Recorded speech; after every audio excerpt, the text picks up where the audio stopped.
Brian Bosworth is arguably college football's greatest middle linebacker and one of its most talked about players.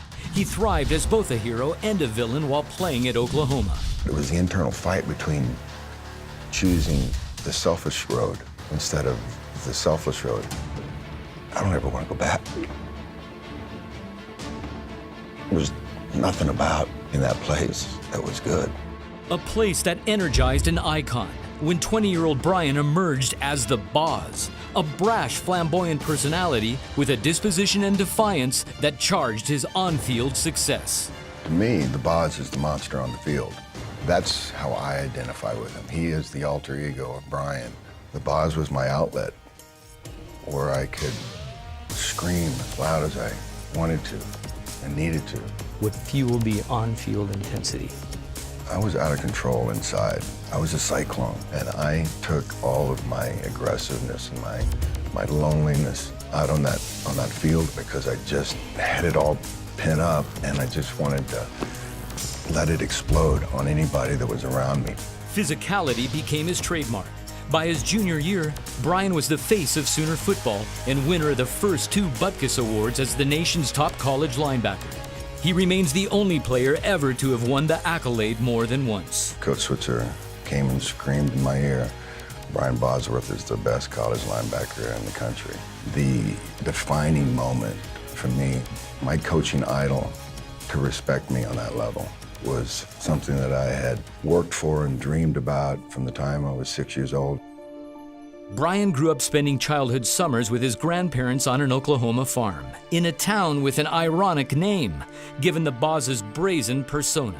In Meeker, Oklahoma are some of the most cherished moments to me. Calmness, stability, and supportive love. My grandfather was very vital in my work ethic and the character that you must have. It gave Brian confidence to confront challenge and instilled a necessary reminder that his refuge was never far away. The world was so big, the farm was so big, the cows were so big, the chores were so enormous, but yet at the end of the day, they were done. That base was already solid inside me. I just had to rediscover it. He'd need to. When summers ended, Brian returned to his parents' house in Texas, a sharp contrast from what he left behind. I wasn't getting the same signals. I got chaos. I had,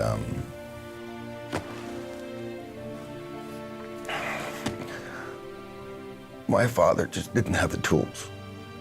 His toolbox was empty, and I didn't get the things that a son needs so that he knows how to grow up.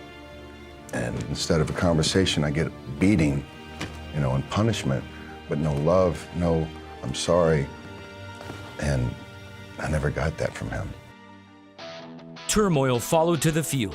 When the Sooners won the 1985 National Championship, Brian the player and Boz the caricature blurred into an inseparable pair. As the hype grew, Brian was banned by the NCAA for the 1987 Orange Bowl after failing a steroids test. He carried the feud to the sideline, wearing a t-shirt with a derogatory phrase on national television. Brian was dismissed from the team. His college career was finished.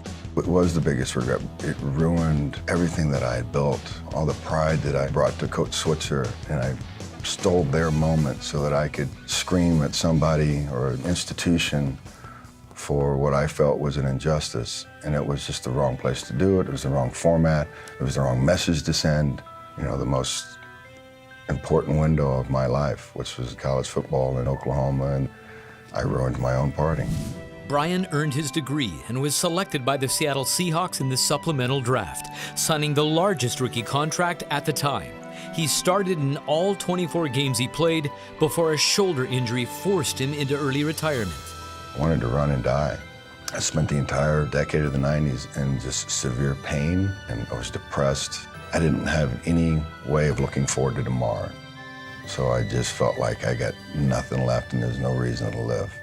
Desperate, Brian had time to ponder, searching for the source of his rage. For you, there were issues underneath the Boz that we saw out there. How deep did that anger go? When I would go out on the field, I just wanted to praise. But at the end of the game, I would never get that, what a great game. I'm so proud of you. This moment is, a precious moment, and I think that's the thing that really drove me as I got further in my career. It's like, I'm never going to have a precious moment with my father. And I think that's really what I craved, and I think that's why I lashed out, and I think that's why I rebelled. The death of his father was a catalyst in his search for purpose that had roots in a family member's belief. I had my grandmother who was very faithful to the relationship with Jesus Christ. When you're a little kid, you don't understand the impact of how that's going to resonate for the rest of your life.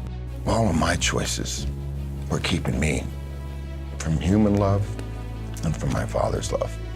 And the only way that I'm gonna fix that is if I decide to break the chains, get on my knees, and say, I can't do this by myself, and I can't do it without you. Brian emerged from seclusion as an actor, appearing in several films. He took a role in the faith-based movie Revelation Road, and later in Do You Believe, after solidifying his own faith. Brian Bosworth, what does grace and redemption mean to you? Feeling like a failure as a son, as a football player, and a failure to the fans. That wasn't something that I had any ownership of anymore, because I gave that to Jesus, and he took all that away. This newfound freedom of peace was the gift of being forgiven. The linebacker great has uncovered a past to better navigate what's ahead in this rare odyssey that's his. Once you put yourself in the moral compass of your heart, you create chaos. Jesus Christ is the moral compass of my heart, so every decision I make, give me the instructions that you want me to follow. God, what do you got for me today? What do we get to do today? Because it leads me to the one light that I want to go home to.